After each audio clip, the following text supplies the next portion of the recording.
अस्सलाम वालेकुम, welcome back to direct impact. अगर आपने अभी तक इस चैनल को सब्सक्राइब नहीं किया तो जल्दी से चैनल को सब्सक्राइब कर लीजिए, बेल आइकन दबा लीजिए ताकि आने वाली लेटेस्ट अपडेट्स और ड्रामा रिव्यूज़ सबसे पहले आप लोगों तक पहुंच सकें। ड्रामा सीरियल समझौता की आज हमने जो एपिसोड देखी उसमें हमें पता चला कि जावेद साहब की तबीयत थोड़ी नासाज होती है।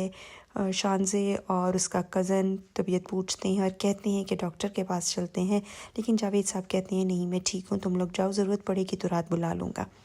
और यहाँ पे ढिठाई की इंतहा उस वक्त हमने देखी जब असद और उसकी बीवी, उनको कोई शर्मिंदगी नहीं होती, आराम से बैठ के वो इस बात पे अफसोस कर रहे हैं कि ज़ुहैब ने जुर्रत कैसे की उस असद का भांडा फोड़ने की और बाप के सामने सारी बात कहने की।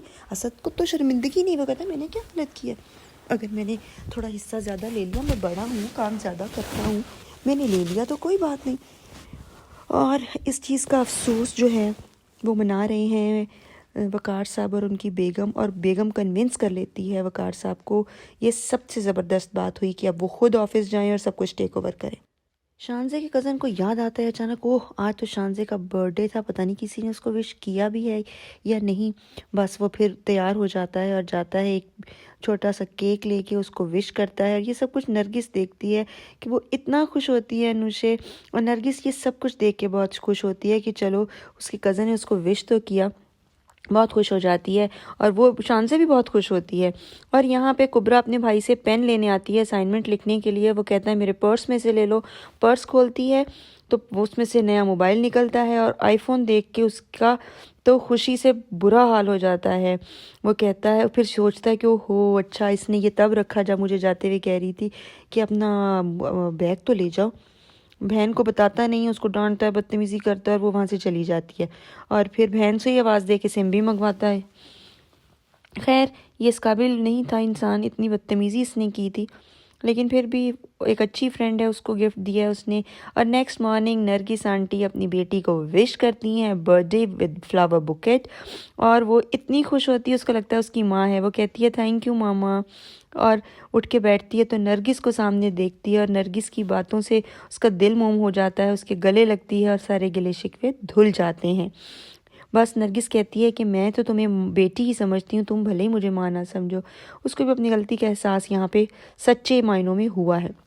और यहाँ पे महरीन जो है वो अपने हस्बैंड को कहती है कि मैंने अपने बाप से बात की है, वो तुम्हें अपने हिस्से के शेयर्स, मेरे हिस्से के शेयर्स तुम्हारे नाम कर देंगे, और तुम्हारा बाप भी तो तुम्हें कुछ देगा, हमारा गुजारा हो जाएगा। लेकिन अब हम इन बेईमान लोगों के साथ रह नहीं सकते। हमने तो बात नहीं की अलग होने की, बात तो इन्होंने की है, लेकिन अब हमें सीरियसली कुछ सोचना पड़ेगा। और यहाँ पे वकार साहब को बैंक से कोई फ़ोन आता है और शायद कोई अच्छी खबर नहीं है। बीवी के पूछने पे भी उन्होंने बताया तो नहीं, लेकिन वो फील ज़रूर हो रहा है कि बात कुछ संगीन ही है। और बिल आखिर वो फिर ऑफिस जाने का फ़ैसला कर ही लेते हैं। और यहाँ पे अलीज़े की माँ, इतना बड़ा ड्रामा, झूठी फ्रॉड औरत, इसने अपने हार्ट प्रॉब्लम का भी झूठ बोला हुआ है बेटी और दामाद से, और अब अवॉइड कर रही है हॉस्पिटल जाने से। और यहाँ पे खैर से सरमद जो है वो एक नया ड्रामा कर रहा है शानज़े के पास आके, और फिर दिखाते हैं इसकी बहन को देखने एक लड़के वाले आते हैं और डिमांड रख देते हैं जी कि आप जहेज़ भले ना दें लेकिन गाड़ी दे दें। तो उसकी माँ तो बेचारी हक्का बक्का रह जाती है कि किस तरह की डिमांड्स लोग कर रहे हैं। अच्छी लड़की की ज़रूरत नहीं है, लोगों को तो जहेज़ और पैसों की ज़रूरत है। और दोनों भाई जब ऑफिस पहुंचते हैं तो क्या देखते हैं, बाप पहले से स्टाफ के साथ आगे बैठा मीटिंग कर रहा है। और मज़ा तो तब आया जब असद को बाप ने बुरे तरीके से टोक दिया और कहा कि तुम किस चीज़ का इंतज़ार कर रहे थे, कंपनी दिवालिया हो जाती फिर तुम मुझे बताते। वो कहता है जी मैंने बहुत काम किया इस कंपनी के लिए। वो कहता है बस तुम बीच में दखल ना दो। कहता है अगर मेरा दखल नहीं लेना तो फिर मुझे यहाँ से जाने दे। वो कहता है तुम जा सकते हो। मज़ा आ गया, ये यही डिज़र्व करता था। क्यों इसने अपने ही घर में नकब लगाया, इसको इस चीज़ का क्यों एहसास नहीं हुआ कि मेरे बाप की खून पसीने की कमाई से ये सारा एम्पायर खड़ा हुआ है। और यहाँ पे सरमद ने अपना नीचपन दिखा दिया, प्रपोज करने की कोशिश करता है शानज़े को, और वो इसको 5 मिनट से भी पहले इसकी औकात दिखा देती है, इसकी बात को नज़रअंदाज करके चली जाती है।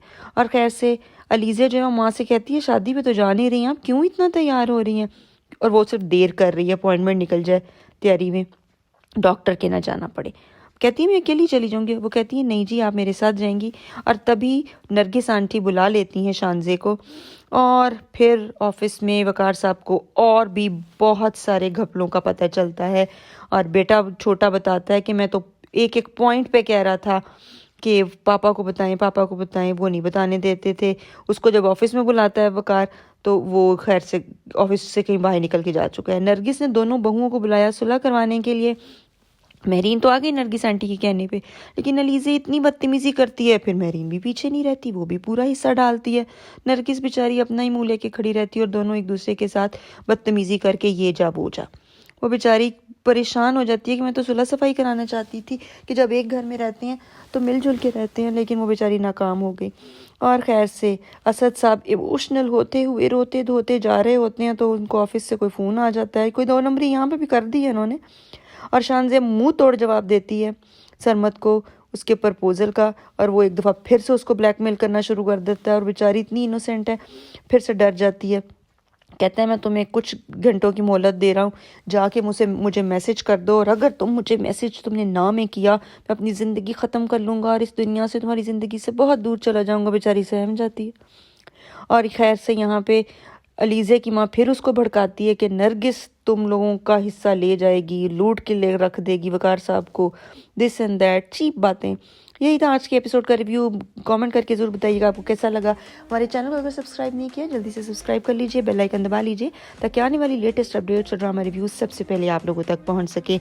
अगले रिव्यू तक हम आपसे इजाज़त चाहते हैं। अल्लाह हाफिज़।